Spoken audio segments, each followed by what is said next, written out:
Buenos días a todo el mundo y bienvenidos a esta jornada informativa sobre control y cumplimiento normativo para agentes digitalizadores de Kit Digital.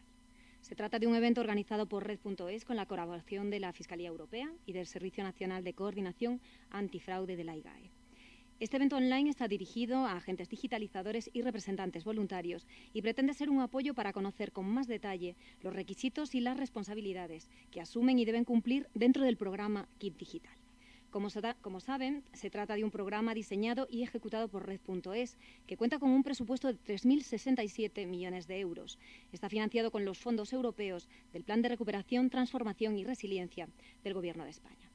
Hoy veremos aspectos relevantes del programa, como los requisitos para la ejecución de la actividad subvencionable, la justificación de las ayudas, las medidas de prevención del fraude y las consecuencias en caso de incumplimiento, y el papel de la Fiscalía Europea y el fraude en el programa digital. Les recordamos que esta sesión se emite íntegramente online y será grabada para que se pueda visualizar de nuevo en cualquier momento desde el portal www.acelerapyme.es. Si al finalizar les queda alguna duda, tienen a su disposición un correo electrónico info@acelerapyme.gov.es y un teléfono de atención, el 900-909-001. Sin más, damos comienzo a la jornada dando la palabra a nuestro director general, Alberto Martínez de la Cambra.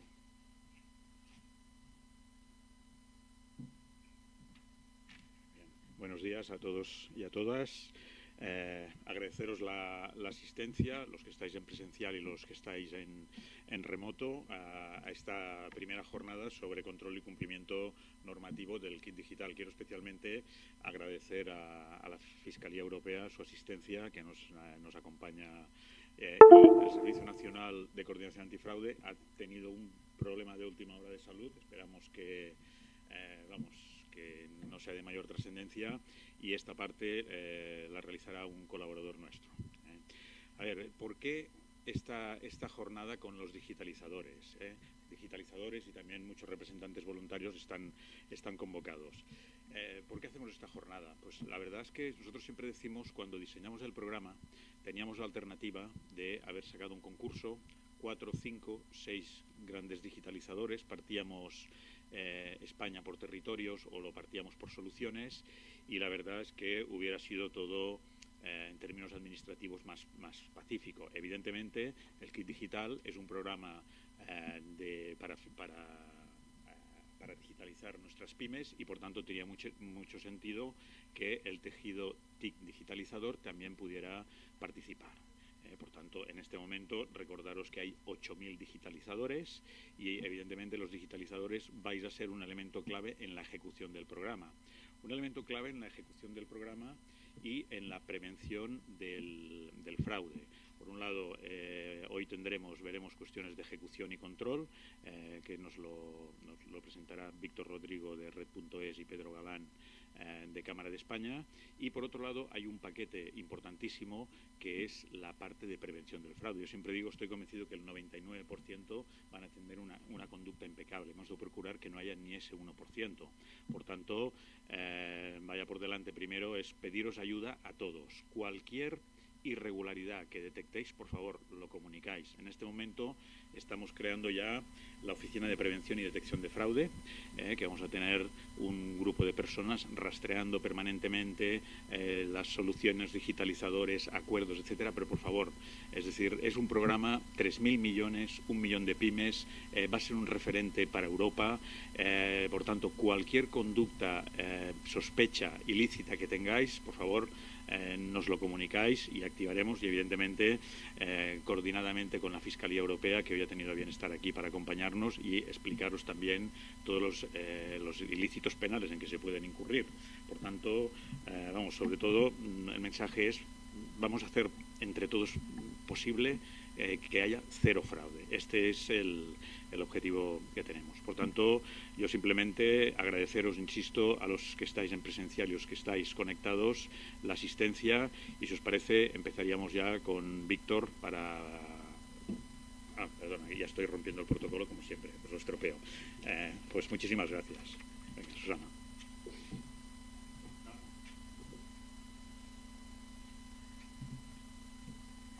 Bueno, supongo que en lo que consiste es en romper un poco el protocolo, ¿no? Tenemos ya casi 1.800 personas conectadas online, así que muchísimas gracias. A continuación interviene Víctor Rodrigo Raya, director adjunto de Sistemas y Kit Digital de Red.es.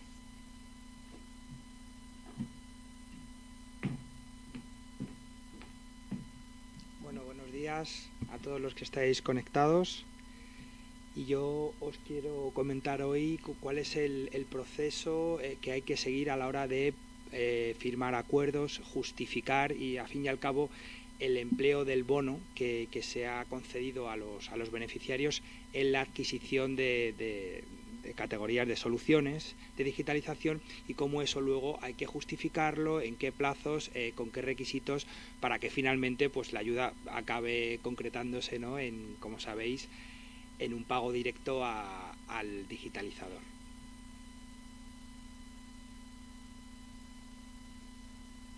Se ve un poco raro esto, el formato, si me lo podéis arreglar, por favor. Pero bueno, empiezo. Bueno, pues una vez que se firman los acuerdos, tras la implementación de las funcionalidades y los servicios, los agentes digitalizadores serán los encargados de presentar las justificaciones, ¿vale? O sea, la justificación de que se ha realizado el trabajo, con las condiciones que ahora comentaremos, son los digitalizadores los que tienen que iniciar ese proceso. ¿Que hable más alto? Ok. Si no me oís. Ok, entonces, una vez que se aprueba el acuerdo y comienzan los trabajos, se tienen 3 meses máximos para implantar la solución contratada. Dependiendo de la naturaleza de la solución, hay soluciones que pueden llegar a los 3 meses, pero en su mayoría consideramos que antes de los 3 meses se estarán implantadas sin ningún problema. Pero bueno, no deja de ser un proyecto individual entre un digitalizador, entre un beneficiario, cada casuística puede variar, por eso ese plazo que tenéis que tener en cuenta es de 3 meses para implantar la solución y que comience a prestarse el servicio como tal. Y si es antes, si ese plazo se acorta, pues no hay ningún problema. Lo que no se puede es alargar.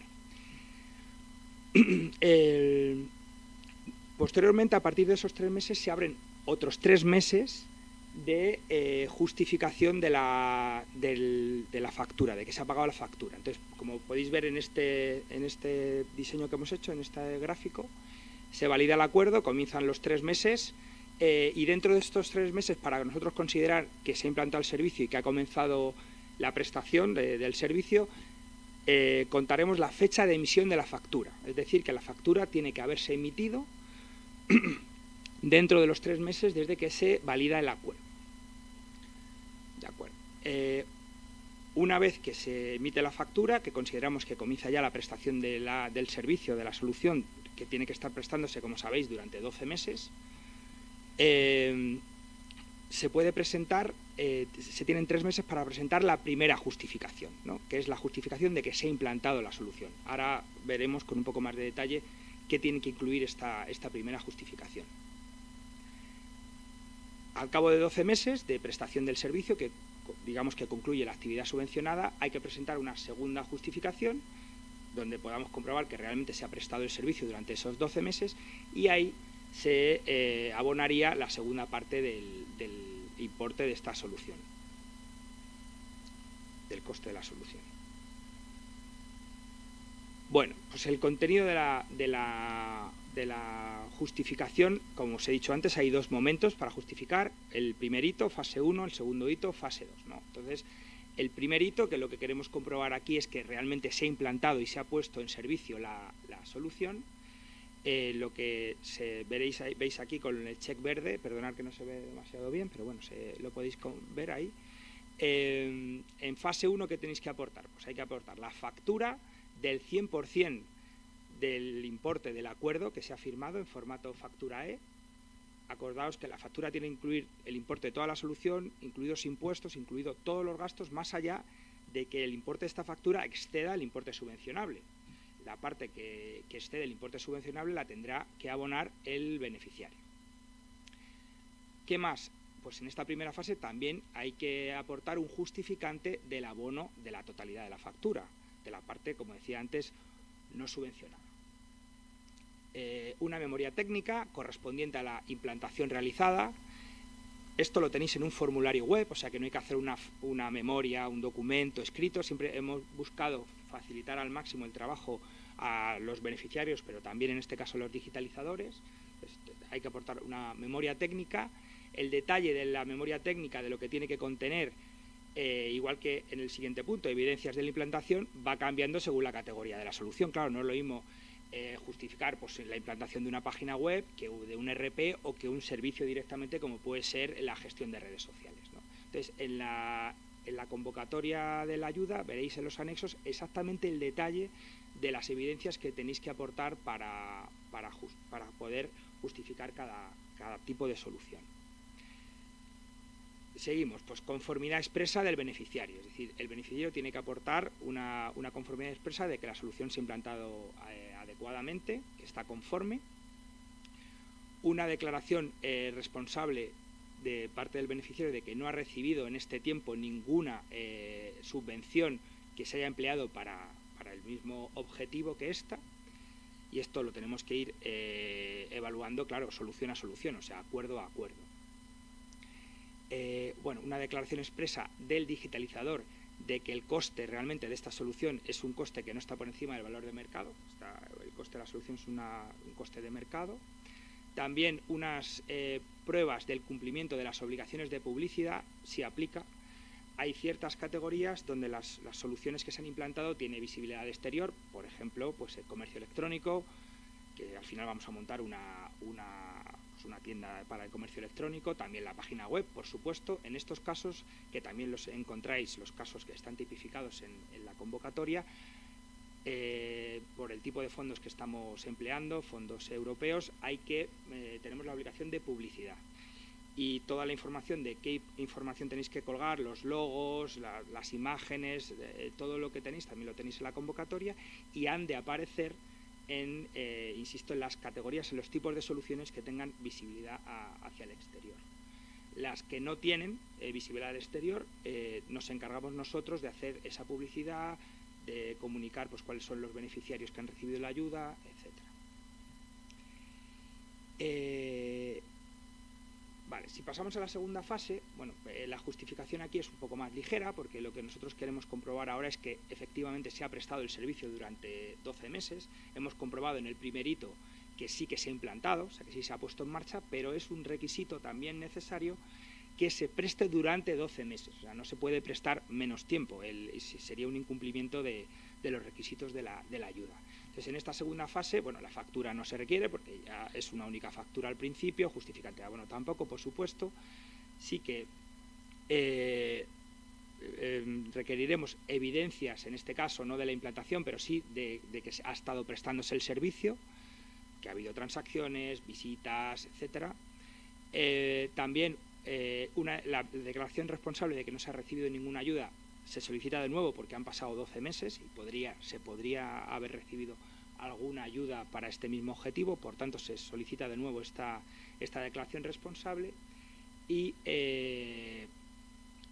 nada más. Bueno, la conformidad expresa de parte del beneficiario de que efectivamente durante estos 12 meses se ha prestado el servicio adecuadamente. Todo esto lo contará nuestro compañero Pedro de cámara y lo veréis con un poco más de detalle en los formularios, pero está totalmente estructurado, todos son campos que tenéis que aportar ahí. Entonces hemos facilitado muchísimo el trabajo para los digitalizadores y es muy poca la documentación como tal que vais a tener que aportar. Van a ser todos formularios que vais a firmar y con eso será suficiente. Entonces algo de documentación luego lo veréis, pero se reduce muchísimo.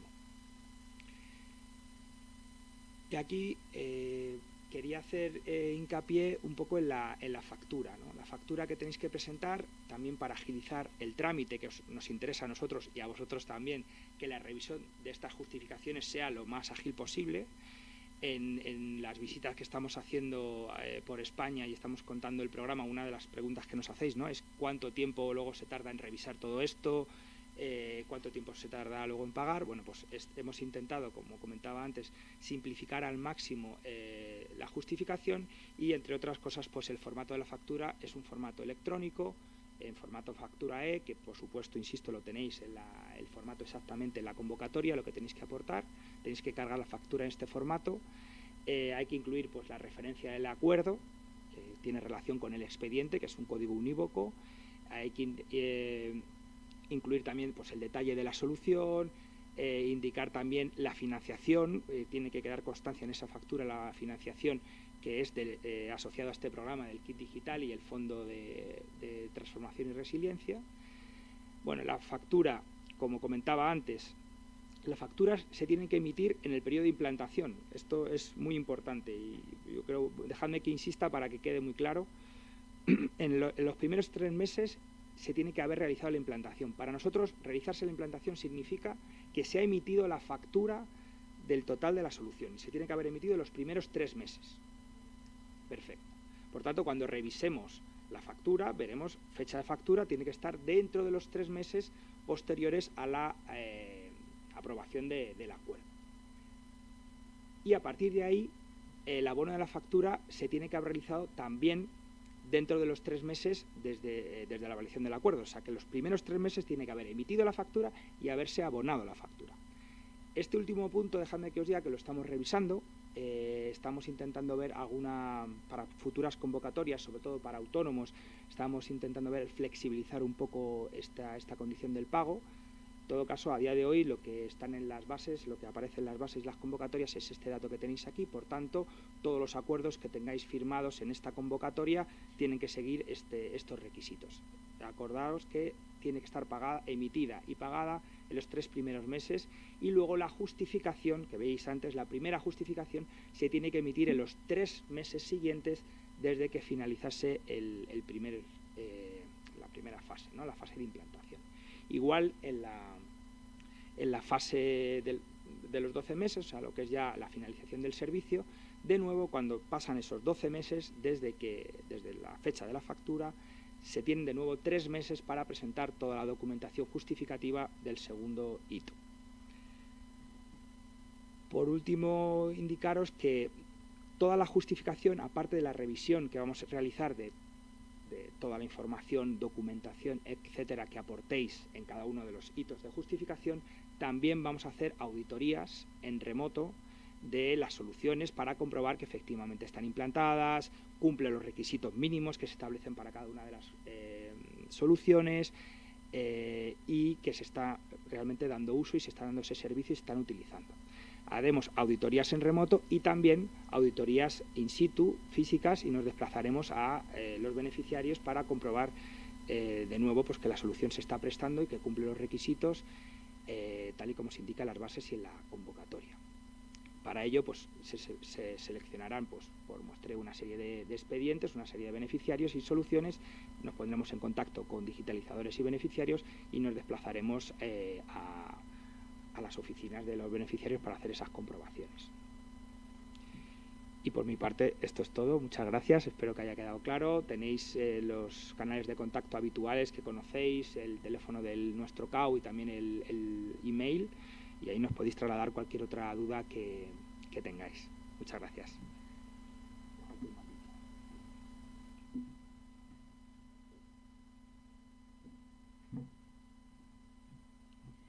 Gracias, Víctor. Creo que vamos a tener que subir un poquito el tono de voz en las intervenciones para que se oiga bien a través del canal de YouTube. Damos paso ahora a Pedro Galán Caballero, director de Sistemas de Información de Cámara de España, que nos aclarará un poco cómo debe ser la justificación de las ayudas.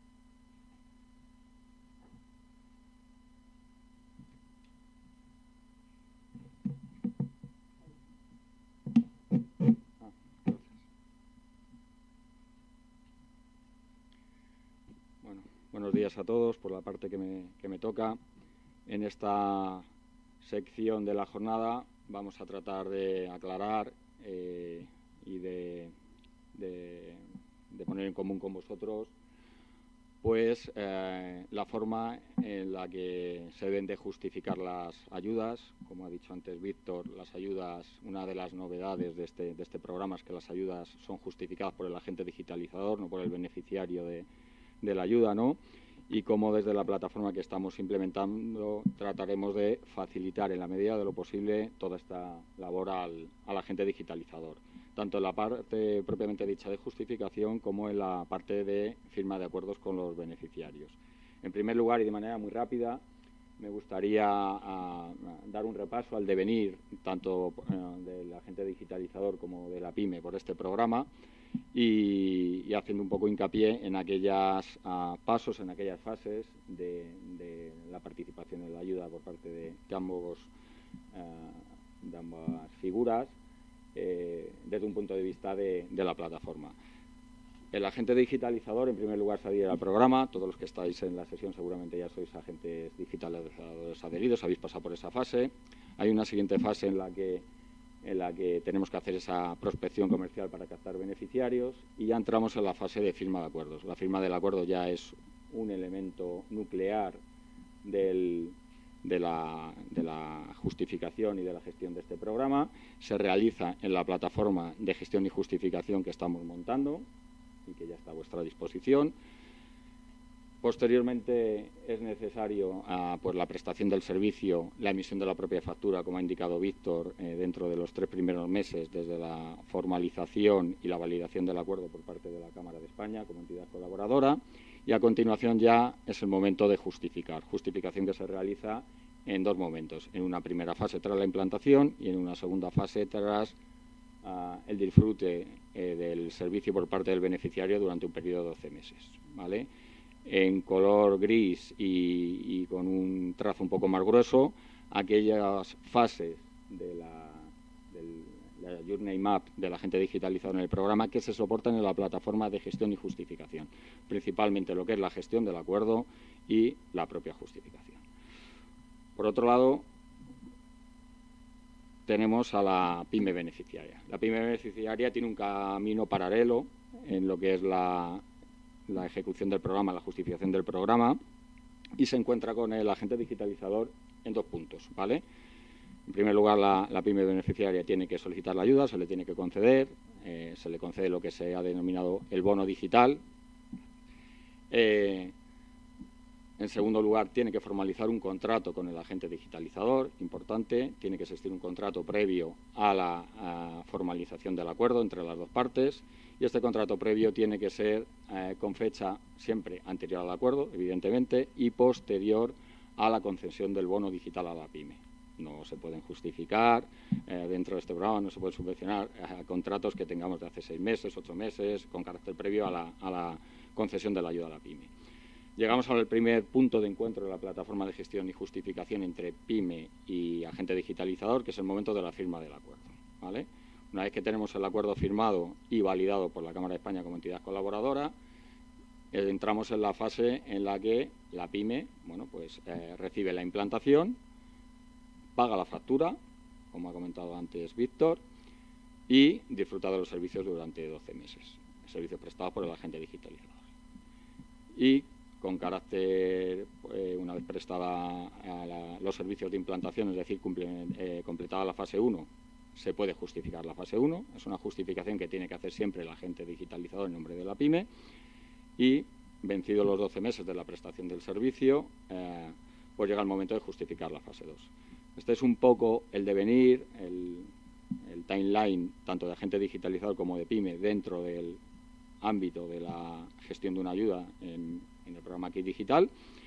Y, como os decía, nos vamos a centrar en cómo la plataforma que se está implantando, que ya está disponible y que tiene que ir creciendo, entendemos que ayuda a la PYME y al agente digitalizador en estas 2 fases en las que se encuentra, que es la firma del acuerdo y la justificación, ¿vale? Respecto de la firma de acuerdos, las bases reguladoras indican que la ayuda concedida en forma de bono digital pues tiene que formalizarse, sustanciarse en un acuerdo de prestación de servicios del agente digitalizador y la PYME beneficiaria, ¿no? Ese acuerdo de prestación de servicios, que está publicado en la orden de bases como anexo, es un acuerdo amplio y con numerosos puntos a tener en cuenta, ¿vale? Y que recoge buena parte o todo lo que tiene que recoger respecto de lo que dictan las bases reguladoras y la propia convocatoria. Entonces, digamos que es un acuerdo, pues con cierto grado de complejidad. El acuerdo, en todo caso, tiene que responder, que se firme a las bases reguladoras y a la propia convocatoria. Las bases reguladoras establecen, entre otras cosas, por hacer un repaso rápido de aspectos. Perdón, que no pase la diapositiva, para hacer si no la paso me recordáis, por favor, porque como la estoy pasando aquí en el portátil, en ocasiones se me puede olvidar pasarla para que la veáis vosotros. Establece, por ejemplo, respecto de la cuantía subvencionable, pues ciertas condiciones. La cuantía máxima subvencionable por acuerdo no puede ser superior al importe máximo subvencionable por la categoría de solución de que se trate el acuerdo, no puede ser superior al coste del contrato, no vamos a subvencionar más de lo que es el importe del contrato entre el agente digitalizador y la beneficiaria, y no puede ser tampoco superior al saldo que tenga el bono en cada momento. Tened en cuenta que un agente digitalizador, bueno, pues siempre es consciente de los acuerdos que ha firmado con una pyme beneficiaria, pero no puede conocer o puede desconocer otros acuerdos que la pyme beneficiaria haya firmado con otros agentes digitalizadores. Bueno, pues estas son condiciones que se establecen en las bases del programa y que tiene que cumplir el acuerdo, ¿vale? La orden de bases, las bases reguladoras, identifican además que los agentes digitalizadores solamente pueden firmar acuerdos de categorías de solución en las que están adheridos. Actualmente hay 10 categorías de solución y no todos los agentes digitalizadores están adheridos en todas las categorías de solución. Bueno, pues un agente digitalizador no puede firmar acuerdos relacionados con categorías de solución en las que no está adherido. También las condiciones del programa establecen que el beneficiario solamente puede firmar acuerdos correspondientes a categorías de solución contempladas en la convocatoria en la que ha obtenido la ayuda. Actualmente solamente se ha publicado una convocatoria dirigida al segmento de pymes de entre 10 y 49 trabajadores y posteriormente se pueden incorporar nuevas categorías de solución. Una pyme del primer segmento nunca podría firmar un acuerdo de una categoría de solución que no estaba habilitada, por decirlo de alguna manera, en esta convocatoria, ¿vale? También se establece que el plazo máximo para la formalización de acuerdos es de 6 meses desde la fecha en la que se concede el bono a la pyme.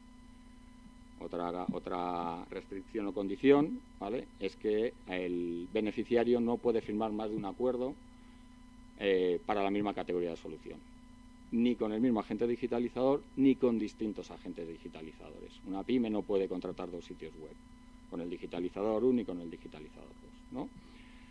Establece también, entre otras cosas, que el beneficiario no puede suscribir acuerdos por un importe subvencionable superior al saldo que tenga el bono del beneficiario en cada momento, ¿vale? Todo este tipo de incumplimientos de este tipo de todas estas condiciones podría dar lugar a acuerdos no válidos, ¿no? Y por último, en último lugar, y insisto a modo de resumen, hay otras condicionantes, pero estos son los más importantes. No se pueden firmar acuerdos en los que exista relación entre el agente digitalizador y la pyme beneficiaria. Es decir, un agente digitalizador, por decirlo claro, no puede firmar acuerdos consigo mismo o con una entidad independiente de su grupo que tenga este tipo de relaciones, ¿no? ¿Cómo intentamos dar soporte o facilitar la vida al agente digitalizador para que y al beneficiario para que la firma de acuerdos sean pues sencilla y que los acuerdos sean válidos, ¿vale?, que no tengan incidencias por incumplimientos de lo que establece la base reguladora o la convocatoria? Bueno, pues mediante el desarrollo de un módulo de gestión de acuerdos.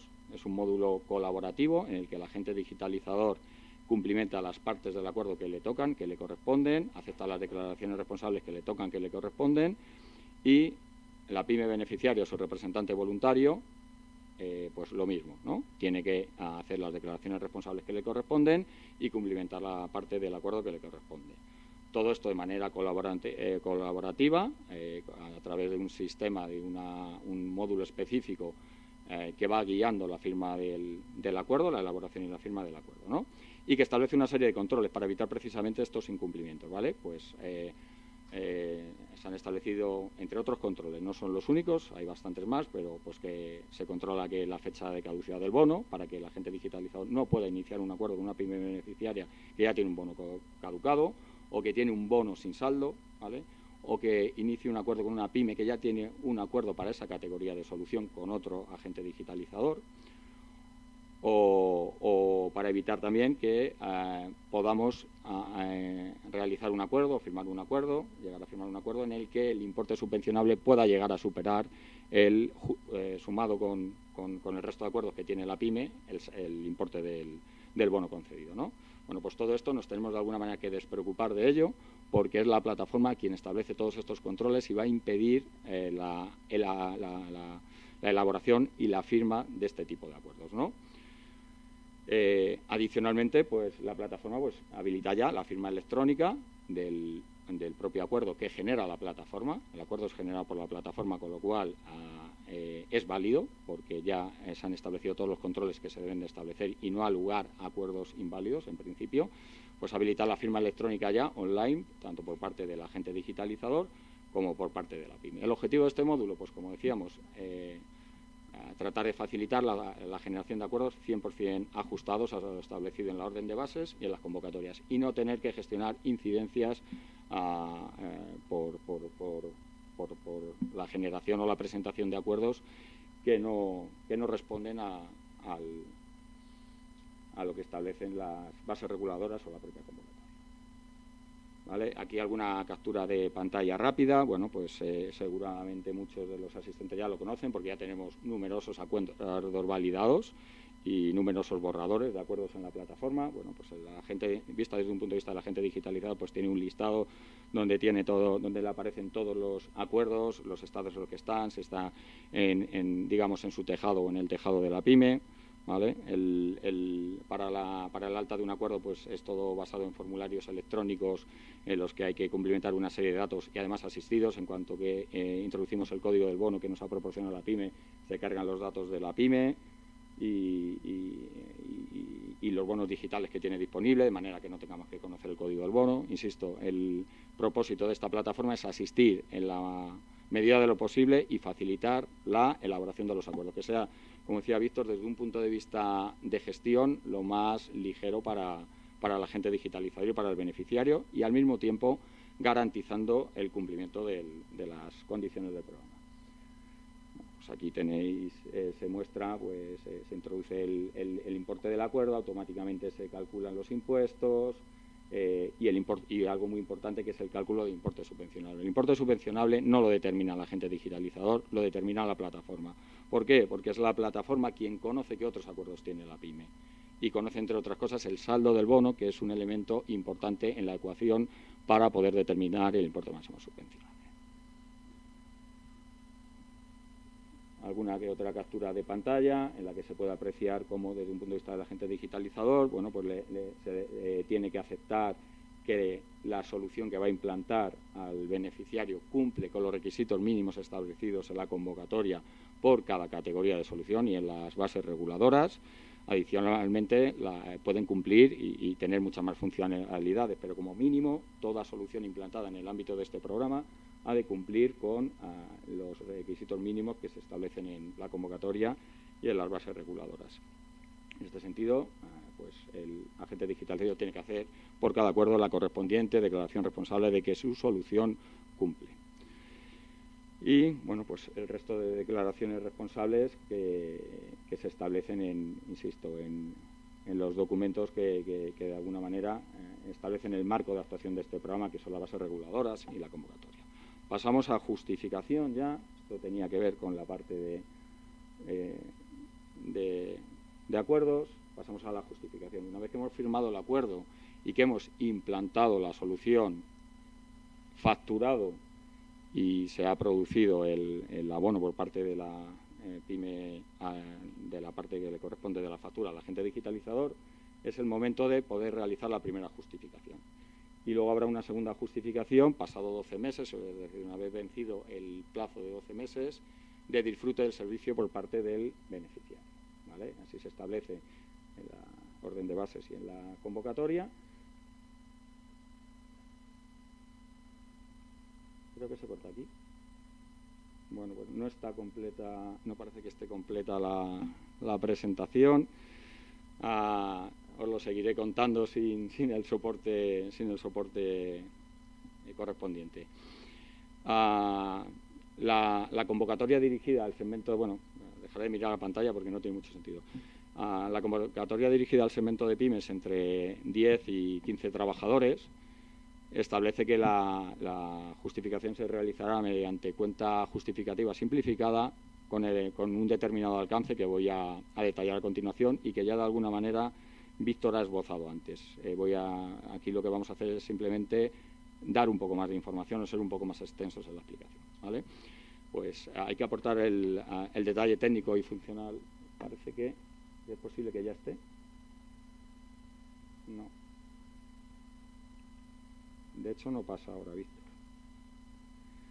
Pues ha de aportarse por cada acuerdo que se justifique un detalle técnico y funcional de la solución implantada, ¿vale? Con su desglose de costes. Luego veremos cómo la plataforma nos ayuda a justificar o a presentar ese detalle técnico y funcional y ese desglose de costes de una manera estandarizada, ¿vale? Para que nadie tenga que dejar volar su imaginación de cómo justifico el desglose de costes. Pues no hay que devanarse la cabeza, porque la propia plataforma ya nos habilita los formularios necesarios para justificar ese desglose de costes, ¿vale?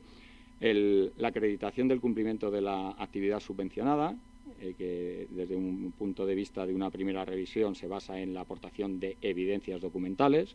Como ha dicho Víctor, luego están previstas una serie de actuaciones ya de revisiones. Sí, gracias. Muchas gracias. Ya se está viendo la presentación completa en pantalla.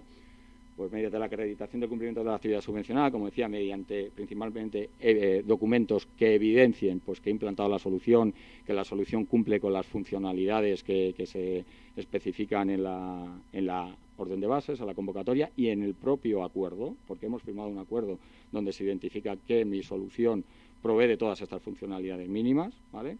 Este tipo de cumplimiento de la actividad subvencionada de evidencias varían por cada categoría de solución. Es bastante homogéneo, pero hay ligeras variaciones en función de la categoría de solución. Bueno, pues la plataforma nos guiará para que no se nos olvide ningún documento. Sí, voy. Vamos a ir un poquito rápido, ¿vale? Perdón.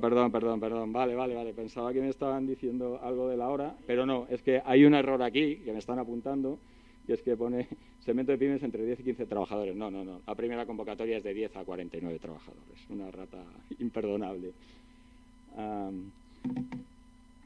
Bueno, pues la justificación tanto de la fase 1 como de la fase 2, bueno, pues exige de la presentación de la factura emitida por el agente digitalizador.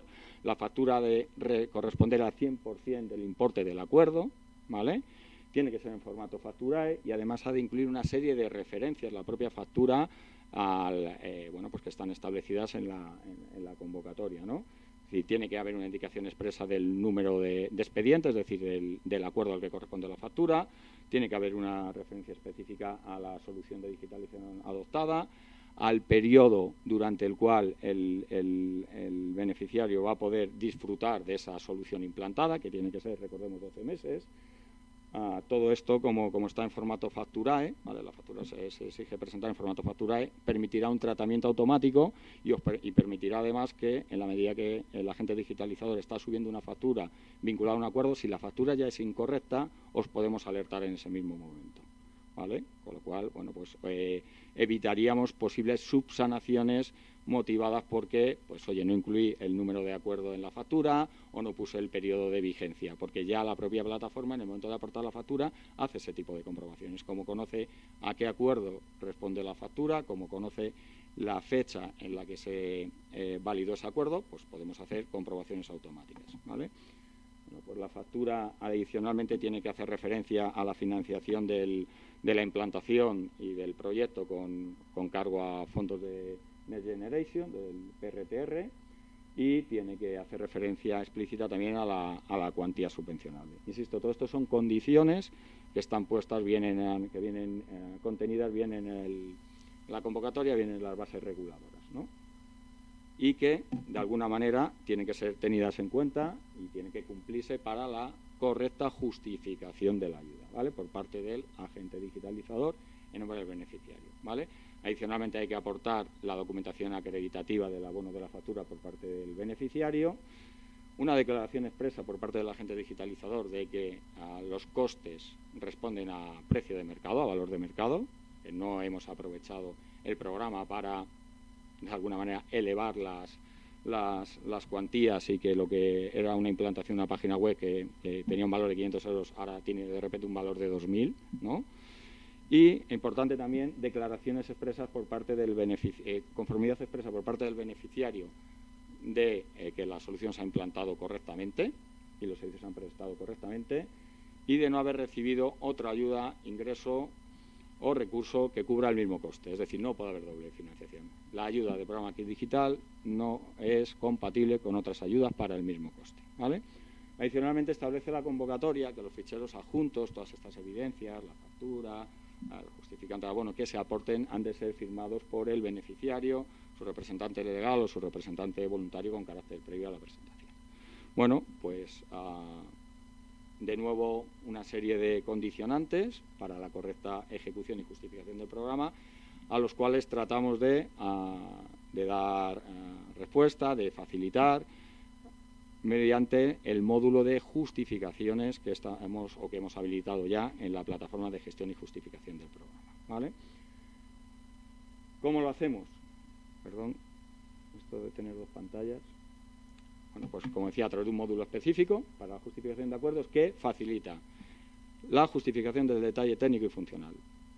El detalle técnico y funcional es guiado, y es un detalle técnico y funcional guiado en base a formularios electrónicos que responden a los requisitos mínimos técnicos y funcionales que se establecen por cada categoría de solución. ¿Qué es lo que nos interesa? Que la solución cumple con los requisitos establecidos en la orden de bases y en la convocatoria. Adicionalmente, la solución puede tener otros módulos y otras funcionalidades, pero como mínimo tiene que tener los establecidos. Y esto lo comprobaremos en base a esta justificación que deberéis de realizar a través de un formulario específico para cada categoría de solución, ¿vale? Adicionalmente, mediante la comprobación en tiempo real, como decía antes, del formato y del contenido de la factura.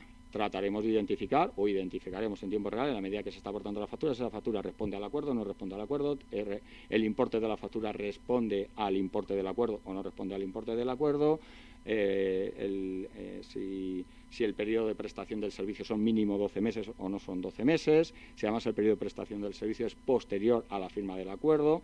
Todo ese tipo de comprobaciones se realizan en tiempo real y se alerta en tiempo real de que la factura no cumple, ¿vale? El objetivo, insisto, facilitaros la justificación y la presentación de justificaciones desde un punto de vista, por lo menos, administrativo correcto, ¿vale? Luego habrá que ver los contenidos de las evidencias y demás, pero por lo menos que no se nos olvida ningún documento por aportar y que en aquellos que podemos hacer comprobaciones online los documentos son correctos, ¿vale? ¿Cómo ayuda también la plataforma? En la parte de obtención de la conformidad expresa por parte del beneficiario, porque de nuevo la justificación, el agente digitalizador inicia la justificación pasa al beneficiario, que marcando 2 clics da su conformidad expresa con cuando digo beneficiario o representante voluntario del beneficiario, es decir, cualquier persona que esté autorizado o capacitada para representar al beneficiario en el proceso. Bueno, pues mediante un formulario electrónico muy sencillo, con 2 clics, da su conformidad expresa a toda la implantación realizada. Además, puede ver el beneficiario toda la justificación que el agente digitalizador ha cumplimentado, los formularios, los documentos aportados, todo eso lo ve el beneficiario, da su conformidad expresa. Adicionalmente, tiene que declarar que no ha recibido una doble financiación para ese mismo proyecto, para el mismo coste, y, bueno, se le habilita también la firma de esa declaración expresa, de las declaraciones responsables y del conjunto de la justificación, de manera que damos cumplimiento a esa condición de la convocatoria que dice que la documentación presentada tiene que ser firmada por el beneficiario, ¿vale? Objetivo, pues el mismo objetivo que teníamos en los acuerdos, es que facilitar la presentación de justificaciones 100% ajustadas a lo que establecen las bases reguladoras y las convocatorias. A continuación veremos alguna serie de capturas de pantalla.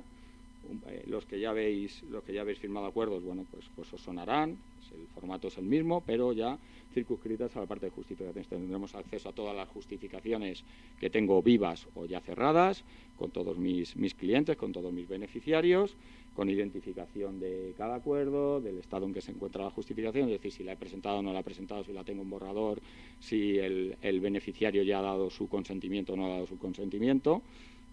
con una serie de buscadores avanzados que nos permita en todo momento pues, a tener acceso a la información que requiramos, ¿vale? Este era bueno, es un poco el detalle del formulario de búsqueda avanzada. Y, bueno, pues inicialmente tenemos abiertas la justificación, las 5 primeras categorías de solución, las que mayor número de acuerdos están concentrando, que son sitio web y presencia en Internet, gestión de procesos, gestión de clientes, gestión de redes sociales y Business Intelligence y analítica. Y la previsión es que la próxima semana, bueno, la previsión seguro, la próxima semana estarán abiertas a justificación las otras 5 categorías de solución, con lo cual a partir de jueves, viernes de la próxima semana, cualquier agente digitalizado que, como decía Víctor, ya ha implantado, ya ha facturado y ya ha recibido el abono de la factura, puede justificar. Bueno, podemos empezar a justificar en cualquier momento, porque se pueden dejar las justificaciones en modo borrador. Y luego más adelante, pues ya cuando tenga el abono por parte del beneficiario, pues ya presentaré, ¿vale?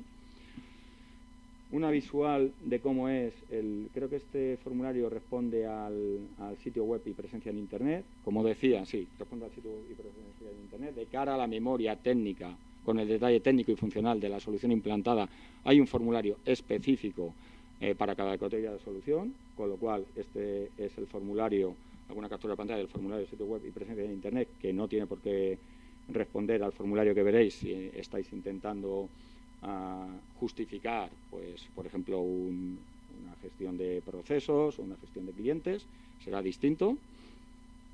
Son formularios electrónicos muy sencillos, guiados además, porque recordemos de nuevo que la solución ha de responder a los requerimientos mínimos de las bases reguladoras y de la convocatoria, con lo cual, si para un sitio web el proyecto que estamos implementando, bueno, pues no es responsive, me quedo en la primera línea, bueno, pues es que es un proyecto no subvencionable, porque no responde a los requisitos mínimos. Entonces, pues el propio formulario va identificando errores y va mostrando errores de cumplimentación, ¿vale? Oye, tú, ojo, que has marcado que no cumple con la normativa de accesibilidad y es condición sine qua non para que tiene que cumplir la categoría de solución. Entonces, bueno, pues digamos que con este sistema no damos lugar a justificaciones incorrectas por olvido, ¿no? Porque la propia plataforma nos identifica qué posibles errores estamos cometiendo. Creo que fue para atrás. No. ¿Vale? Aquí hablábamos antes del desglose de costes, que es algo a lo que hace referencia expresa las bases reguladoras y la convocatoria. Bueno, pues se ha identificado una parte de todos los formularios electrónicos para la justificación, específicamente destinada a que se informe el desglose de costes, es decir, del importe total del contrato que es firmado con el beneficiario, que puede acceder ascender, si queréis, a 4.000 euros, cómo esos 4.000 euros se reparten o se desglosan en relación con los distintos conceptos subvencionables. Recordemos que no se trata solo de implantar la categoría de solución, sino que también hay que dar una formación al beneficiario, sino que también hay que darle un servicio de soporte durante 12 meses y que hay que darle un servicio de mantenimiento de esa solución implantada durante 12 meses. Bueno, pues aquí está la parte específica del formulario con sus correspondientes controles. No podemos poner, por ejemplo, que el desglose de costes supere al importe del contrato. Bueno, pues de nuevo tratamos de asistiros para que las justificaciones sean acordes a orden de bases reguladoras y convocatoria, ¿vale? Y luego ya, respecto de las evidencias documentales, como en toda justificación de toda ayuda, bueno, como decíamos, la factura en formato Facturae, en la medida que la factura se selecciona y se sube a la plataforma, se hacen esos controles online y se os alerta de las posibles deficiencias y adicionalmente, bueno, pues el resto de documentación que hay que aportar en función de la categoría de solución de que se trate. Factura siempre, justificante de abono de la factura siempre, pero la documentación acreditativa varía en función de la categoría de solución. Bueno, pues para que no haya dudas y no me equivoque, por cada categoría de solución a la que tendremos un formulario específico en el que se habilitan los inputs, los controles para subir ficheros, ¿no?, adecuados. No me enrollo mucho más, ya voy finalizando porque creo que me estoy extendiendo en tiempo, ¿vale? Pues, como creo que lo he comentado en varias ocasiones, y respecto de la factura, que puede ser el aspecto un poquito más peliagudo y que además se puede tratar de manera automática, porque al ser formato estructural, formato factura y que todos conocéis, pues en el momento que me la aportas yo no tengo que mirarla, ya se puede mirar online de manera programática. Pues como decíamos, controlaremos que la factura es una factura del agente digitalizador, ¿vale?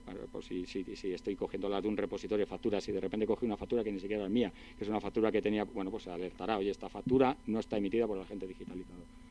El receptor de la factura tiene que ser el beneficiario, evidentemente, así evitamos la posibilidad de que sumamos a un acuerdo, en la justificación de un acuerdo, una factura que correspondía a otro acuerdo, pues también lo controlaremos y se alertará en tiempo real, ¿vale? Que se controlará también que la factura hace referencia al, lo veis abajo, el KD 00012 es la nomenclatura de nuestros acuerdos, pues se comprobará que la factura responde, o por lo menos en la descripción de algunos de los ítems de la factura está contenido el código del acuerdo, para evitar, como decíamos, que suba la factura de un acuerdo en otro acuerdo, porque hay agentes digitalizadores que seguramente vais a digitalizar a muchas pymes. Entonces, estamos tratando de evitaros confusiones, ¿no?, en este sentido. Bueno, y comprobaremos resto de aspectos, por no extenderme mucho más, que son comprobables de manera programática, como son las fechas, que son acordes a lo que hemos dicho antes, 12 meses mínimo, posteriores a la fecha de formalización del acuerdo, etcétera, etcétera, etcétera.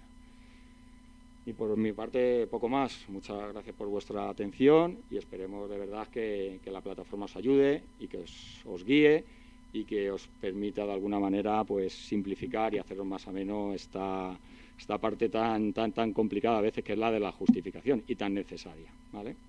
Muchas gracias.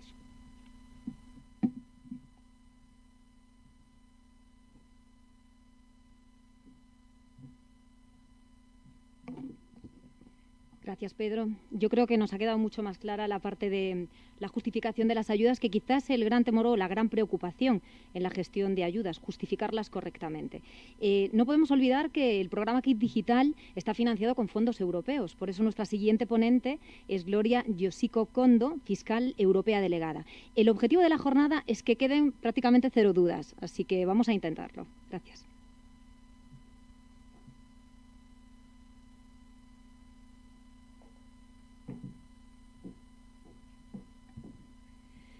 Bueno, buenos días. Yo, ante todo, quisiera iniciar mi exposición agradeciendo a los organizadores la oportunidad que han brindado a la Fiscalía Europea de estar presente en estas jornadas. Y quiero además agradecerlo por partida doble. En primer lugar, porque esto nos permite, de alguna manera, darles a conocer a ustedes qué es la Fiscalía Europea, quiénes somos y a qué nos dedicamos. Y en segundo lugar, porque nosotros, los fiscales europeos delegados y la Fiscalía Europea en general, estamos muy satisfechos de poder participar, aunque sea de esta pequeña manera, en el inicio de este proyecto tan innovador. Tenemos muy poco tiempo, es imposible decir qué es la Fiscalía Europea en el espacio que tenemos. Voy a intentar ser lo más breve posible y no hacer referencia... Ah, bien. A ver. Vale. No puedo hacer sí, pero... ¿No sale? No. Ah, porque sale con trocitos. Vale. No voy a hacer referencia a artículos, ni a jurisprudencia, ni nada por el estilo, porque no tenemos tiempo. Si alguno de ustedes tiene interés en saber algo más acerca de la Fiscalía Europea, pues aquí en esta diapositiva les he expuesto las leyes, la normativa que establece nuestra regulación básica, por si alguno de ustedes tiene interés. Cuando yo a lo largo de mi exposición hable del reglamento, estaré haciendo referencia a este reglamento, el reglamento 2017/1939. Y cada vez que yo hable de ley, me estaré refiriendo a esta ley orgánica de aplicación del reglamento 9/2021. Y yo me consideraré satisfecha si cuando termine mi exposición, pues les han quedado a ustedes claras algunas ideas sobre ciertos puntos. ¿Qué es la Fiscalía Europea? ¿Cómo funcionamos? Y luego ciertas pinceladas que en relación con Kit Digital querría explicarles en relación con los posibles fraudes que pudieran cometerse para concretar un poco mi intervención al que constituye el objeto de esta mañana. Bueno, la primera pregunta, ¿qué es la Fiscalía Europea? ¿Cuáles son nuestras competencias? Según el reglamento, la Fiscalía Europea es un órgano de la Unión Europea que significa una cooperación reforzada entre Estados europeos en la lucha de la delincuencia que afecta a los intereses financieros de la Unión Europea. No todos los Estados de la Unión Europea han establecido la Fiscalía Europea. Por el momento 22, y digo por el momento porque se prevé en la propia normativa el mecanismo de adhesión de Estados posteriormente. Pero hasta el momento son 22 los países que han establecido la Fiscalía Europea. ¿Por qué surge?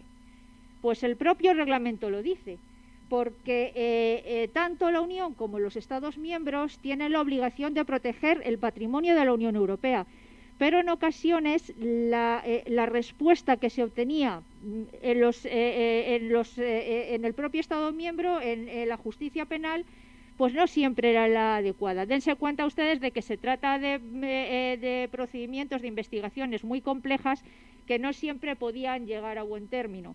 Entonces, por ejemplo, según datos del Consejo de Europa, en el año 2018 se perdieron unos 140.000 millones de euros de ingresos del IVA en operaciones transfronterizas.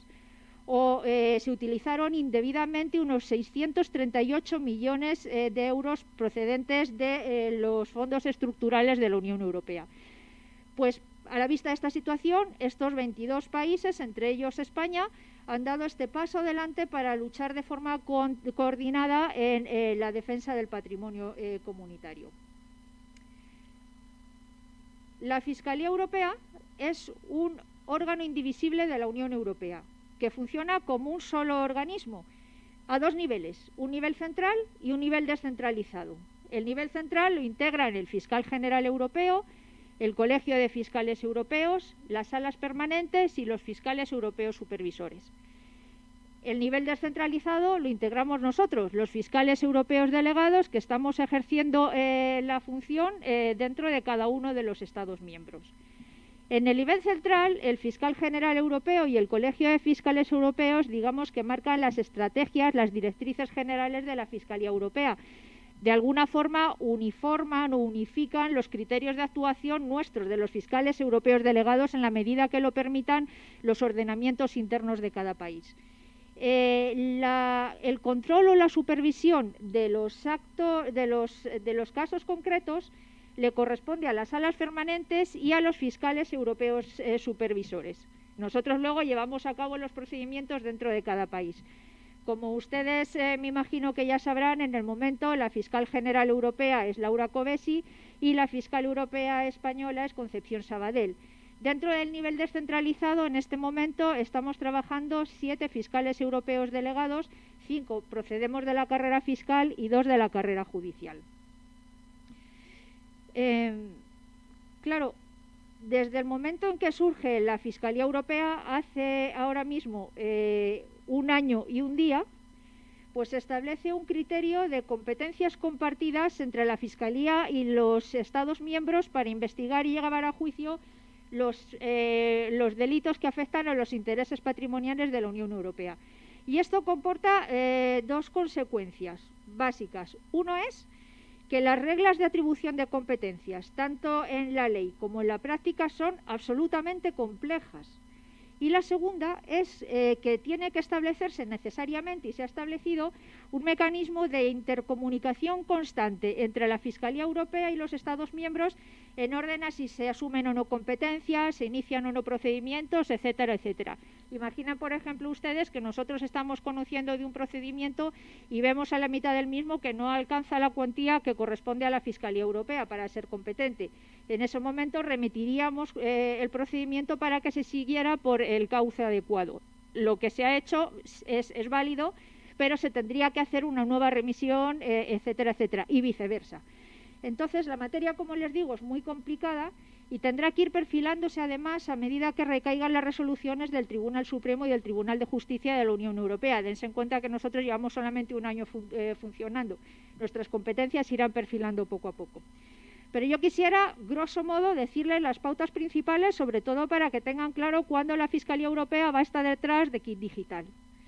La primera de las competencias viene determinada por un límite temporal. La Fiscalía Europea es competente para conocer de hechos que tienen lugar con posterioridad al 20 de noviembre de 2017, con ciertas matizaciones que nos permiten a veces retrotraernos a un periodo anterior. Pero esta es la fecha básica, con lo cual, respecto de Kit Digital, creo que no habrá ningún problema en entender que somos temporalmente competentes en el caso de que existan defraudaciones que afecten a los intereses europeos. El artículo 4 de nuestra ley establece, en primer lugar, la regla general, la que les vengo diciendo y se les ha explicado ya varias veces, y es que seremos competentes cuando se trata de delitos que perjudican los intereses financieros de la Unión Europea.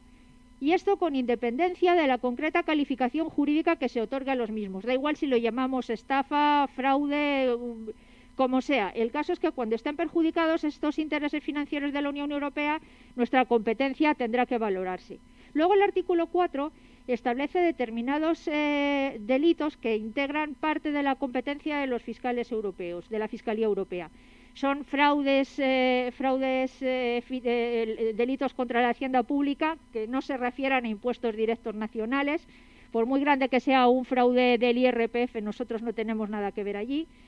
Delitos de fraudes de subvenciones y ayudas europeas, blanqueos, cohecho, malversación, contrabando, participación en organización criminal, como ven ustedes en la diapositiva, siempre que estén afectados los intereses financieros de la Unión Europea.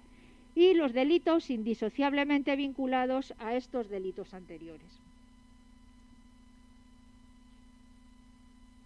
Luego existe un límite cuantitativo mínimo, que sí que nos va a afectar, ya lo veremos con posterioridad. Hay un límite cuando se trata de fraudes de IVA. Nosotros solo somos competentes en los fraudes de IVA cuando se trata de una defraudación de IVA intracomunitario, es decir, cuando esté conectado con el territorio de al menos 2 Estados miembros. En este caso, el límite cuantitativo mínimo para que la Fiscalía Europea intervenga son los 10 millones de euros. Y ese un límite es una regla inamovible, de manera que si no se superan los 10 millones de euros, el hecho evidentemente será delictivo, pero la Fiscalía Europea no va a intervenir. Pero con carácter general, cuando no se trata de IVA, se establece un límite cuantitativo mínimo que está fijado en 10.000 euros. En este caso hay excepciones, no podemos ahora explicarlas todas, pero sí que caben excepciones a esta regla general. Pero partamos, por ejemplo, de que la idea, como regla general en la mayoría de los supuestos, es que la Fiscalía Europea interviene cuando el fraude o el daño alcance los 10.000 euros, no con anterioridad.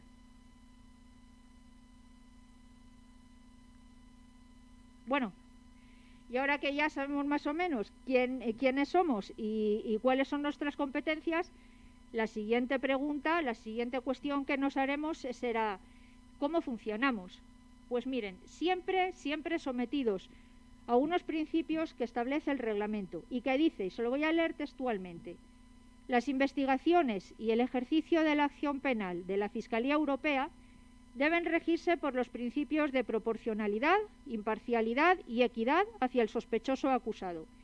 Tales principios obligan a buscar todo tipo de pruebas, tanto inculpatorias como exculpatorias, ya sea motu propio o a petición de las defensas. Con el fin de garantizar la seguridad jurídica y luchar contra los delitos respecto de los que son competentes, sus actividades deberán regirse por el principio de legalidad. Nuestra finalidad es, pues, buscar la realidad material de los hechos, qué es lo que ha pasado, y sobre esa base de realidad ejerceremos o no ejerceremos la acusación. Y en esa búsqueda de la realidad la Fiscalía Europea es independiente porque así nos lo impone nuestra normativa. Lo que dice el reglamento es que no podemos solicitar ni aceptar instrucciones de ninguna persona ajena a la Fiscalía Europea, de ningún Estado miembro, de la propia Unión Europea, ni de ninguna organización o institución. La Fiscalía Europea rinde cuentas de su actividad general ante el Parlamento Europeo, ante el Consejo y la Comisión Europea, de la Unión Europea. Pero se trata de rendición de cuentas generales, normalmente de naturaleza anual. No se trata nunca de rendir cuentas respecto de hechos o casos concretos. Nosotros, los fiscales europeos delegados en España, además, tenemos un problema especial, ¿no? Una circunstancia especial, y es que estamos sujetos a un procedimiento penal que es absolutamente novedoso en nuestro país y que es además muy diferente al procedimiento penal establecido de forma general en la ley de enjuiciamiento criminal. Básicamente, ¿por qué? Pues porque, a diferencia de lo que ocurre con el resto de los procedimientos penales en los que existe un juzgado de instrucción y un fiscal y las partes procesales, pues los fiscales europeos delegados somos los encargados de la investigación de nuestros casos. Tomamos declaración a los investigados, tomamos declaración a los testigos, acordamos la práctica de pruebas periciales, recabamos el auxilio de las autoridades de cualquier clase o de sus agentes. En ocasiones será la agencia tributaria, la intervención general de la Administración del Estado, etcétera, etcétera. Damos nosotros las órdenes e instrucciones que consideremos pertinentes a la Policía Judicial, Policía Nacional o Guardia Civil. Y en la medida en que necesitemos diligencias de investigación que tengan que practicarse fuera de España, pero dentro de ese marco de la Fiscalía Europea, pues lo que hacemos es que pedimos el auxilio de un fiscal europeo, de los fiscales europeos delegados correspondientes a la sección, al país donde la medida se haya de practicar. ¿Esto qué es lo que hace? Pues que con estos auxilios el procedimiento es muchísimo más fácil e infinitamente más rápido. Pongamos un ejemplo. En la defraudación se intenta sacar el capital de España, el dinero de la defraudación, colocándolo, pongamos un ejemplo, en una cuenta de Eslovaquia o de Portugal a nombre de una empresa creada ad hoc. Esto antes generaba problemas en cuanto a la investigación, pero actualmente estamos llegando a esas cuentas, estamos accediendo a esas cuentas y a la información correspondiente o incluso su intervención en plazo de días, en plazo muy breve. Los casos a nosotros nos llegan por dos vías diferentes, desde la sede central de Luxemburgo, que nos la remite, o bien en la propia sede española. Las autoridades que tengan sospechas de que se ha cometido un posible delito que afecte a la competencia de la Fiscalía Europea, tienen la obligación de ponerlo en nuestro conocimiento. Para las autoridades es un deber jurídico, pero cualquier persona que crea conocer que se ha cometido un fraude contra los intereses financieros de la Unión Europea puede denunciarlo ante la Fiscalía Europea. Es muy sencillo. De hecho, a medida que se nos va conociendo, pues va incrementándose el número de denuncias de este género de particulares que estamos recibiendo, tanto desde Luxemburgo como desde nuestra sede española.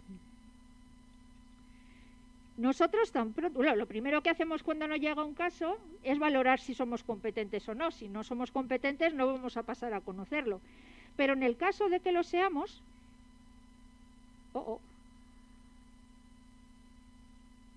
No está. Sigo.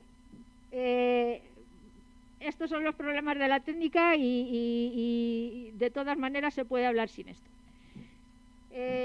Tan pronto como nosotros asumimos un caso, pedimos la designación de un juez de garantías. Es anterior. A ver. De todas maneras, si lo deja ahí da igual. Pedimos la designación de un juez de garantías. La designación, ¿por qué? Pues porque, digamos de alguna manera, el juez de garantías tiene que asegurar la limpieza del procedimiento. La designación, salvo que se trate de investigados aforados, recae en un magistrado de los juzgados centrales de la Audiencia Nacional. ¿Cuándo va a actuar cuándo va a intervenir este juez de garantías? Pues cuando los fiscales europeos delegados... No, bueno, es igual, no importa, lo dejamos así. Cuando los fiscales europeos delegados decidamos que queremos practicar una diligencia pues que pueda afectar a los derechos fundamentales. Nosotros no podemos acordar, por ejemplo, una entrada y registro, una intervención telefónica, el acceso al contenido de ordenadores o dispositivos electrónicos, etcétera, etcétera, etcétera, sin la previa autorización del juez de garantías. Se la proponemos en resolución motivada y si la deniega lo podremos recurrir, pero será necesario, cuando puedan quedar afectados los derechos fundamentales, esta previa intervención del juez de garantías. Igualmente, nosotros no podemos tampoco adoptar medidas cautelares personales. Esto es competencia del juez de garantías. La propondremos cuando creamos que es necesaria, pero le corresponde a él acceder a esta medida o no. Un ejemplo, la prisión provisional o la retirada del pasaporte. Se podrá proponer al juez de garantías por los fiscales europeos delegados, pero por la limpieza del procedimiento es el juez de garantías el que va a acordar si estas medidas son necesarias o no. El juez de garantías, además, está ahí para asegurar las fuentes de prueba, autoriza los casos en los que queremos que nuestra investigación sea secreta o prorrogar el secreto. Está también presente cuando se trata de proteger a los testigos del procedimiento, etcétera, etcétera. Pero sí que querría comentarles una cosa, y es que para asegurar las responsabilidades económicas que puedan derivarse del proceso, sin embargo, no necesitamos la actuación del juez de garantías. Eso es competencia de los fiscales europeos delegados. Miren, si desde el primer momento estamos diciendo que la finalidad de los fiscales europeos delegados será llevar a término los procedimientos en defensa de los derechos financieros, de los intereses financieros de la Unión Europea, pues no tendría mucho sentido que no adoptásemos desde el inicio de las diligencias las medidas para asegurar, en la medida de lo posible, las responsabilidades pecuniarias que puedan derivarse del procedimiento. Por ejemplo, la recuperación del dinero con sus intereses, el pago de las multas, las costas, etcétera, etcétera. Desde el principio de las actuaciones estamos adoptando medidas en este sentido. Por ejemplo, localización de bienes de los investigados, embargo de bienes muebles o inmuebles, bloqueo de cuentas, etcétera, etcétera. También cabe la posibilidad que adoptemos medidas en lo que respecta a las empresas, las personas jurídicas, la suspensión de las actividades, clausuras de locales o establecimientos, intervenciones judiciales para salvaguardar los derechos de los trabajadores o los acreedores, las suspensiones cautelares del derecho de obtener otras subvenciones, ayudas, etcétera, etcétera. Terminada la investigación, pues digamos que de alguna forma un poco resumida, pueden ocurrir tres cosas. Sigue sin salir. Bueno, da igual. Una vez terminada la investigación, cabe que se produzcan tres cosas. La primera, pues que se archive el procedimiento. La segunda es que se pueda llegar a una sentencia de conformidad cuando todas las partes están de acuerdo en los hechos, en su calificación jurídica y en la pena que podría corresponderles. Y la tercera de las posibilidades es que se proceda a la apertura del juicio oral. Y en este caso también hay una peculiaridad, porque salvo que se trate de aforados, que es un caso que, como les digo, no nos afecta en este momento, pues la apertura del juicio oral tendrá lugar en la Audiencia Nacional.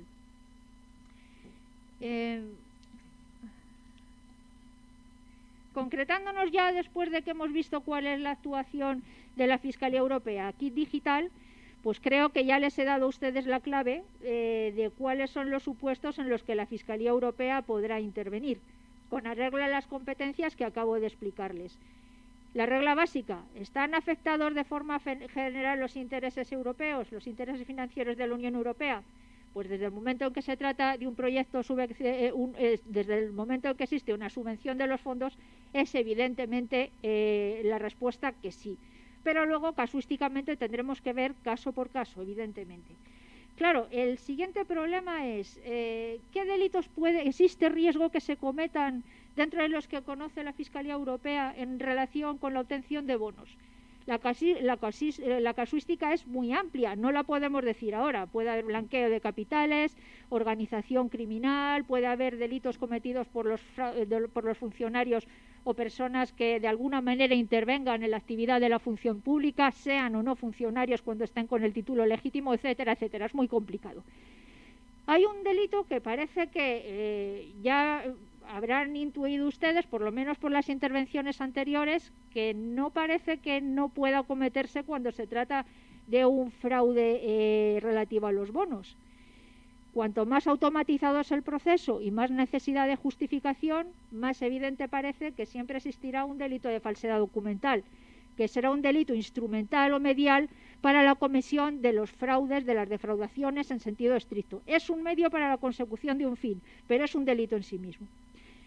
Claro, las dos figuras delictivas que más se me vienen a la cabeza son dos: la estafa y el fraude de subvenciones. Bueno, esta era la estrella, porque es un rollo. Yo quería que esta diapositiva saliera, las demás me daban un poco igual. Los delitos de estafa y de fraude de subvenciones posiblemente son de las figuras penales más complicadas que existen en nuestro ordenamiento jurídico. No los puedo explicar aquí. Ya les digo que son endemoniados, pero si alguno de ustedes quiere saber algo más, lo primero que tiene que hacer es leer los códigos los artículos del Código Penal. Los artículos 248, 251, si quieren saber ustedes algo sobre la estafa, y el artículo 308 cuando se trate de fraude de subvenciones. Como ven aquí, en los dos supuestos se establece una penalidad distinta, graduada según el importe de la defraudación. En el caso de la estafa, si es una estafa pequeñita, hasta 400 euros, se impone una pena de multa. De 400 euros, cuando supera los 400 euros, hasta 50.000, la pena ya es de prisión, que puede oscilar entre 6 meses a 3 años. Si es superior a 50.000 euros, entonces nos encontraremos con que se incrementa, asciende la pena de prisión hasta 6 años y que además lleva aparejada la pena de multa. Lo mismo ocurre con el fraude de subvenciones. Esta es jerarquizada o escalonada la pena según el importe de la defraudación. No es lo mismo un fraude pequeño que un fraude grande. Cuando supera los 100.000 euros, la prisión puede alcanzar 5 años, oscila entre 1 y 5 años. Una multa que puede ser del importe de la defraudación hasta el sextuplo de la defraudación, y luego una pena que, tratándose de pequeñas y medianas empresas, puede tener también importancia, aunque al principio parezca que no. Es la pérdida del derecho de obtener subvenciones o ayudas públicas, beneficios o incentivos fiscales o de la seguridad social, o la posibilidad de gozar de beneficios o incentivos fiscales o de la seguridad social de un plazo de 1 a 3 años. Cuando la defraudación es inferior, no llega a superar los 10.000 euros, o sea, desde 10.000 euros, a ver si lo digo bien y no me lío.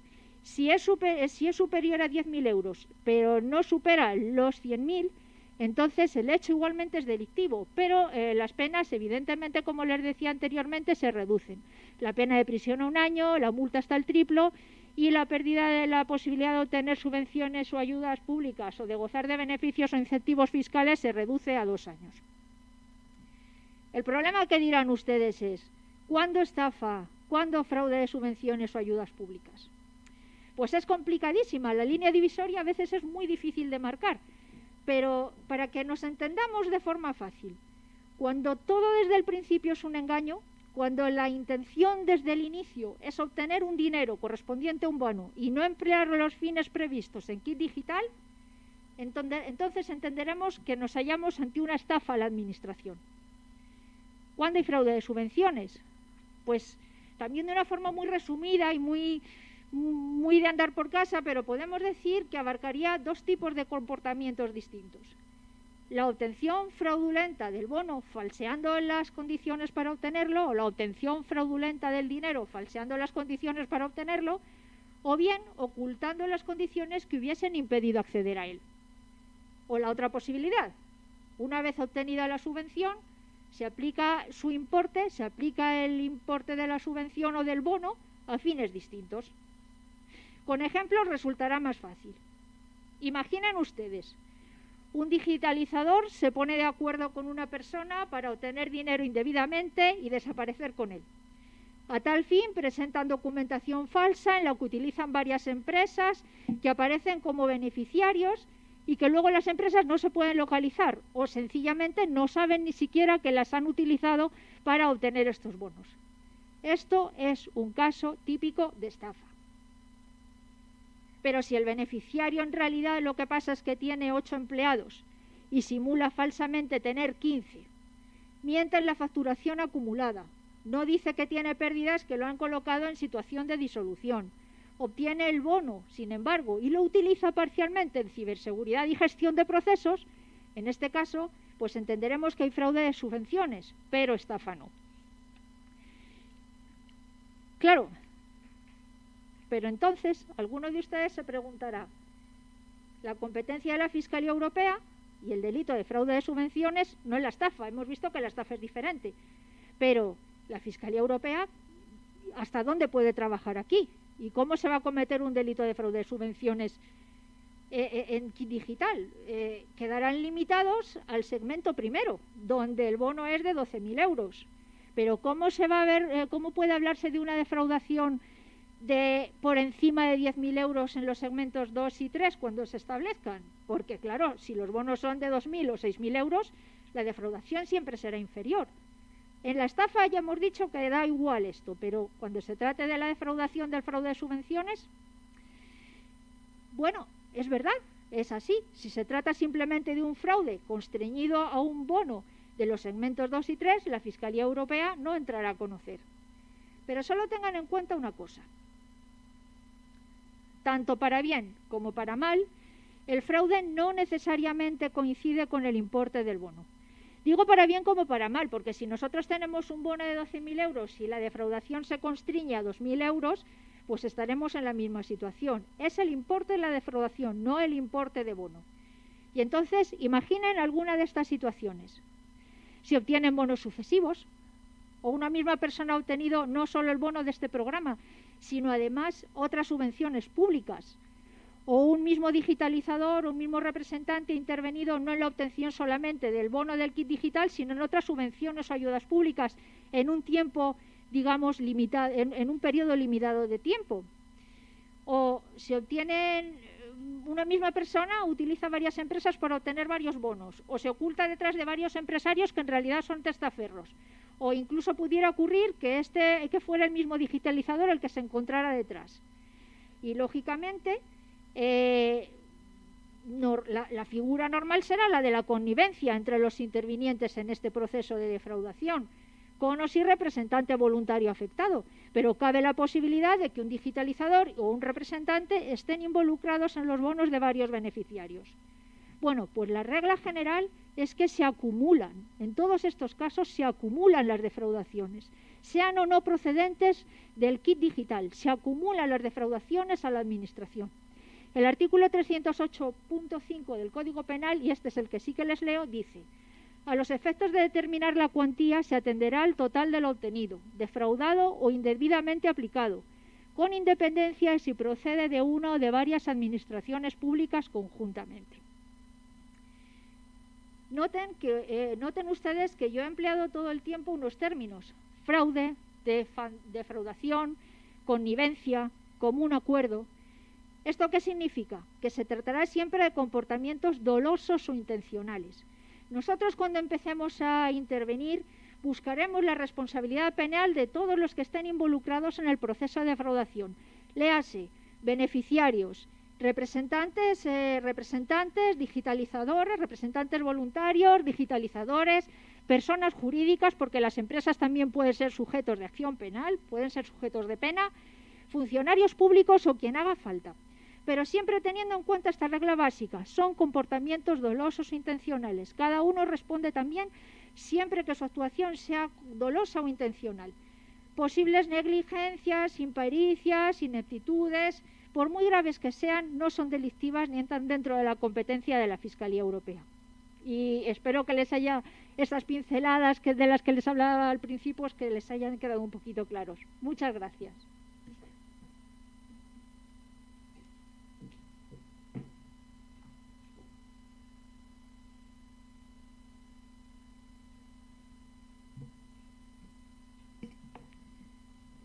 Muchas gracias, Gloria. Tal y como anunciaba el director general al principio, en lugar de un representante de la IGAE, que ha tenido un problema personal y nos acaba de avisar, nos explicará las medidas de prevención del fraude y las consecuencias en caso de incumplimiento, Luis Palomo, director de Administración y Finanzas de Red.es.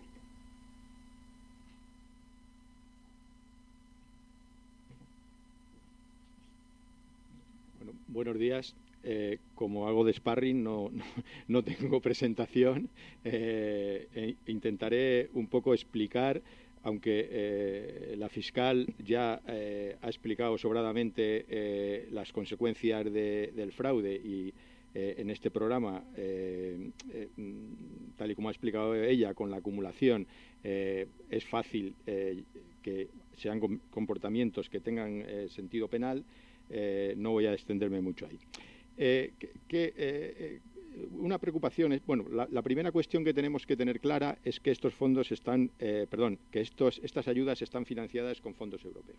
Desde el año 2013 la Comisión ha puesto mucho énfasis en modelos de gobernanza donde la prevención y lucha contra el fraude, la corrupción y el conflicto de intereses que puedan afectar a los intereses financieros de la Unión sea una pieza fundamental.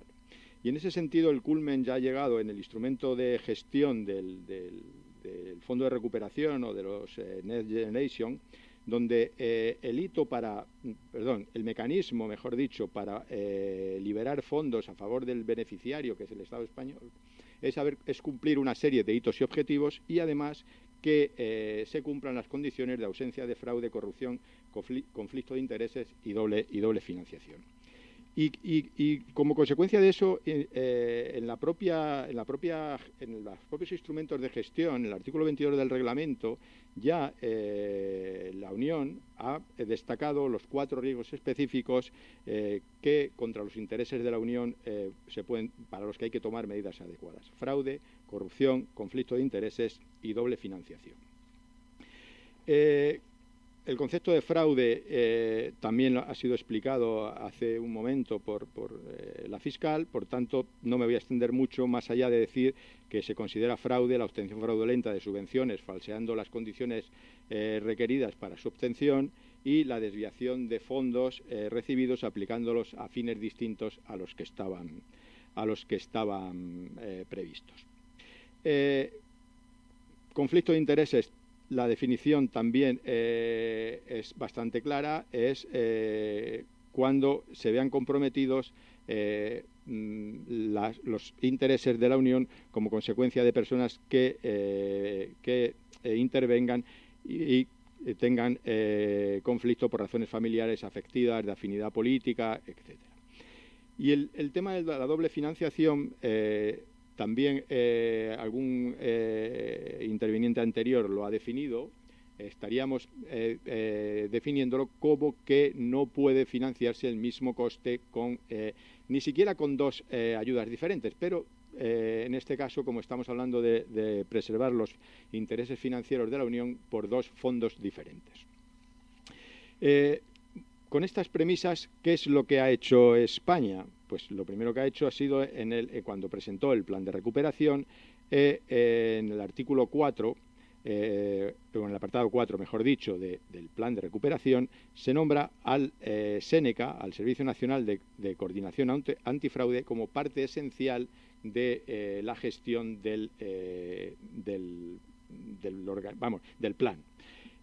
Y se le nombra que tiene que coordinar las acciones encaminadas a proteger los intereses financieros de la Unión de la mano de la Oficina Europea de Lucha contra el Fraude, de la OLAF.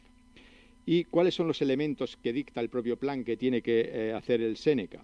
Pues el seguimiento de las sospechas de fraude, el fortalecimiento de los medios asignados para la investigación de denuncias, las actuaciones de formación a los órganos gestores. En el caso de ya ha hecho una, en este caso aquí ha ido una persona de red, ha ido la subdirectora de Administración y Finanzas, la coordinación de la lucha con la OLAF, la creación de un canal específico de denuncia y la coordinación continua con las autoridades de control y de gestión.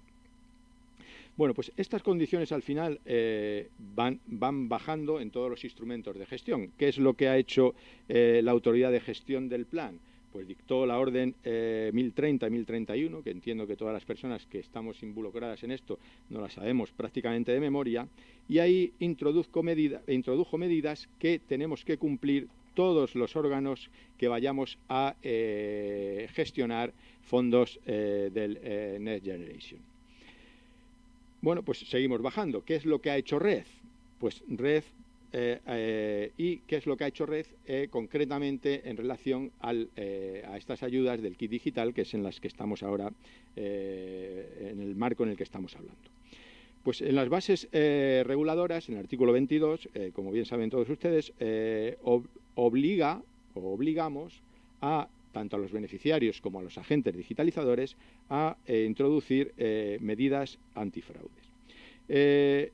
En el caso de los agentes, se les impone que se autoobliguen a colaborar, en este caso con el órgano gestor, con Red, para poner o dictar medidas que nos ayuden a controlar el fraude y que no tengamos que llegar a que la Fiscalía Europea o la OLAF tenga que intervenir, porque el objetivo de las ayudas es que lleguen a las pymes, que digitalicemos, y es mucho peor a mi juicio hacerlo mal que no hacerlo, porque es que es peor no recibir la ayuda y tener que incurrir en irregularidades que no hacerla. Por tanto, es una obligación de todos hacerlo.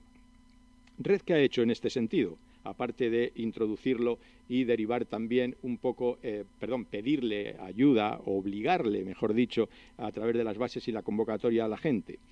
Pues ha creado una unidad antifraude dentro de una unidad antifraude MRR dentro de todos los sistemas de compliance de la entidad. Además, concretamente en este programa, por su volumen, ha creado una oficina de prevención del fraude que ha detectado ya cuáles son los riesgos que pueden producirse, las medidas mitigadoras y que desde luego pues tendrá o perseguirá que no se produzca este fraude. Aparte de eso, también Red se pone a disposición de los agentes digitalizadores como parte esencial del programa para que nos consulten y cualquier duda que tengamos a través de o bien de la Oficina de Prevención del Riesgo o bien de la unidad de fraude de antifraude MRR, resolver todas las dudas y intentar atajar cualquier problema que puedan detectar. ¿Qué es lo que va a hacer Red además de esto? Va a revisar y auditar a través de diversos medios. Hay una buena parte de la gestión del programa en el cual va a hacerlo a través de auditorías técnicas, a través de auditorías de cumplimiento, y el propio órgano gestor también va a llevar medidas. Obviamente, si aspiramos a dar 700.000 ayudas, no vamos a mirar exhaustivamente a los 700.000, pero hay técnicas que nos ayudarán a ver y poder detectar bolsas de fraude si existiesen. Por último,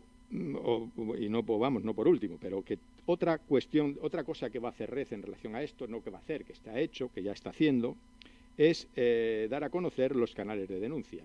Es obligación del Seneca tener un canal de denuncia, lo tiene ya, por tanto, cualquier agente digitalizador, que es a quien nos estamos dirigiendo, que tenga una sospecha de fraude, podrá ir a la página del Seneca y hacer las denuncias. Lo puede hacer a través de la página de OLAF, o Red está también poniendo en marcha un canal específico para esto, que estará en nuestra página web, y que también a través de ahí y a través de un mecanismo de gestión, cualquier agente digitalizador, cualquier persona que pueda hacer una denuncia, podrá hacerlo. En este sentido, Red también, dentro del mandato de las bases, por supuesto que ha puesto los medios necesarios para que no lleguemos también a lo que nos decía la fiscal, de que haya un engaño desde el principio, que alguien haga una declaración responsable, que nos haya mentido y que hayamos ido hasta el final, y que entonces ya he querido recordar que aplicaba, aparte del delito de fraude de subvenciones, también el de estafa. En este caso, la doble financiación la vamos a controlar a través de consultas en la base nacional de subvenciones. El fraude y los destinos, la posible bolsa de fraude, donde quizá y en caso de que haya fraude en este programa y por parte de los agentes digitalizadores, es muy difícil que no vaya a tener una aplicación penal por pura acumulación de cantidades, y porque para que ese fraude exista tiene que haber una connivencia entre el beneficiario y el digitalizador, que será un agravante más a ese posible fraude. En cuanto al conflicto de intereses, por parte de los gestores de la entidad, estamos firmando las famosas DACI, la Declaración de Ausencia de Conflicto de Intereses, cualquier persona que esté interviniendo en el propio proceso, ya bien sean gestores, revisores, colaboradores como cámaras, etc. Y no debemos olvidar también que en este sentido el proceso está bastante automatizado y que como tal también es fácil detectar irregularidades en poderes, irregularidades en doble financiación, etcétera. O sea que es verdad que entiendo que nadie se ha hecho agente digitalizador para defraudar, nadie se ha hecho agente digitalizador para no cumplir con sus obligaciones, pero las consecuencias de no cumplirlas pues yo creo que son bastante claras y bastante graves. A la persona que estoy sustituyendo también tenía, bueno, creo que ya y graduar las sanciones, etcétera, yo creo que no merece la pena más allá de ir y ver los artículos de la Ley General de Subvenciones que se aplicarán. Y también aquí sí que quiero hacer un matiz, porque parece que como el agente digitalizador no recibe la ayuda, que puede que crea que no tiene responsabilidades, y no es así. O sea, aunque no sea el destinatario de la ayuda, sí es el destinatario final de los fondos financiados por el mecanismo, por tanto tiene igual responsabilidad que el propio beneficiario. Hay otra cuestión que quería, para no extenderme ya más, otra cuestión en la que quería dar dos pinceladas, porque es una cuestión bastante novedosa y que también estaba en lo que iba a hacer la persona que sustituyo, que es la obligación del famoso DNSH de no causar daño significativo.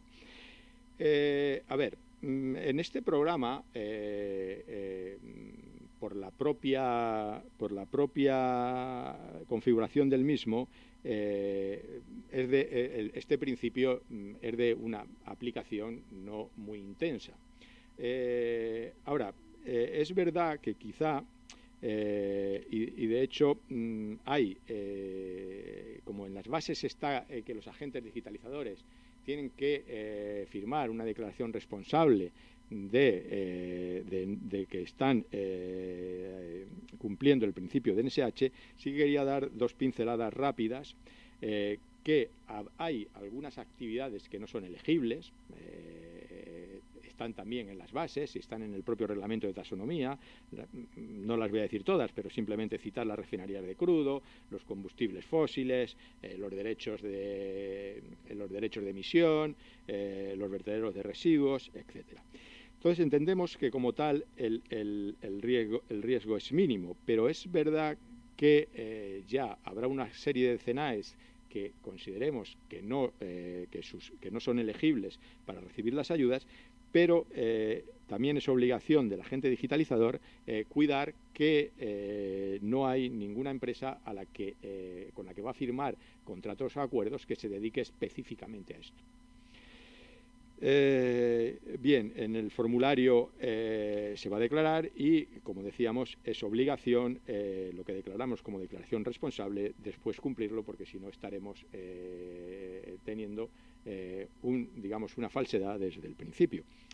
Y creo que, en principio, me había dicho 10 minutos Susana, creo que están más o menos cumplidos y, pues nada, muchísimas gracias por su atención.